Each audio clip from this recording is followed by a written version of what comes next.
వీళ్ళు నేరేడు పండ్లు ఎట్టి పరిస్థితిలో తినకూడదు, చాలా డేంజర్. నేరేడు పండ్ల సీజన్ మొదలైంది. వీటితో అనేక ప్రయోజనాలున్నాయి. అయితే కొందరు మాత్రం నేరేడు పండ్లకి ఎంత దూరంగా ఉంటే అంత మంచిది. నేరేడు పండ్లను ఇండియన్ బ్లాక్బెర్రీ లేదా జామున్ అంటారు. వేసవికాలం ముగుస్తున్న సమయంలో ఈ పండ్లు మార్కెట్లో ఎక్కువగా లభిస్తాయి. జావా ప్లమ్ అని కూడా పిలిచే ఈ పండ్లలో ఔషధ గుణాలు ఎక్కువే. చాలా రకాల వ్యాధుల్ని కూడా ఇవి తగ్గిస్తాయి.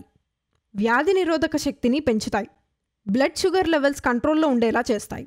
ఈ సీజన్లో మార్కెట్లో నేరేడు పళ్ళు ఎక్కువగా కనిపిస్తాయి. వీటిలో పోషకాలు మెండుగా ఉంటాయి. ఇవి రుచిగా ఉండడమే కాకుండా ఆరోగ్యానికి చాలా మేలు చేస్తాయి. నేరేడు పండు మాత్రమే కాదు, దాని ఆకులు కూడా రకరకాల వ్యాధుల్ని తరిమేస్తాయి.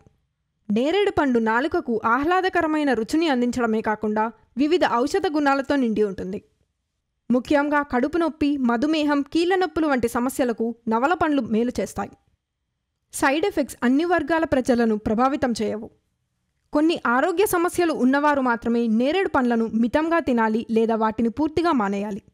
నేరేడు పండ్లు రక్తంలో చక్కెర స్థాయిలను బాగా తగ్గిస్తాయి. మీరు డయాబెటీస్తో బాధపడుతుంటే నేరేడు పండ్లను ఎక్కువగా తినకూడదు. నేరేడు పండ్లు ఎక్కువగా తింటే మీ రక్తంలో షుగర్ లెవెల్స్ పడిపోయే ప్రమాదం ఉంది. నేరేడు పండ్లు జీర్ణ సమస్యలను నయం చేయగలవు. ఎక్కువ పరిమాణంలో తింటే మాత్రం మలబద్ధకం ఏర్పడుతుంది.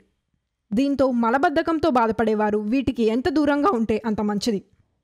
మీ ముఖం మీద మొటిమలు లేదా స్కిన్ ట్యూమర్స్ వంటి సమస్యలు ఉంటే నేరేడు పండ్లకి దూరంగా ఉండాలి. నేరేడు పండ్లు అధిక మోతాదులో తింటే చర్మ సమస్యలు వచ్చే ప్రమాదం ఉంది.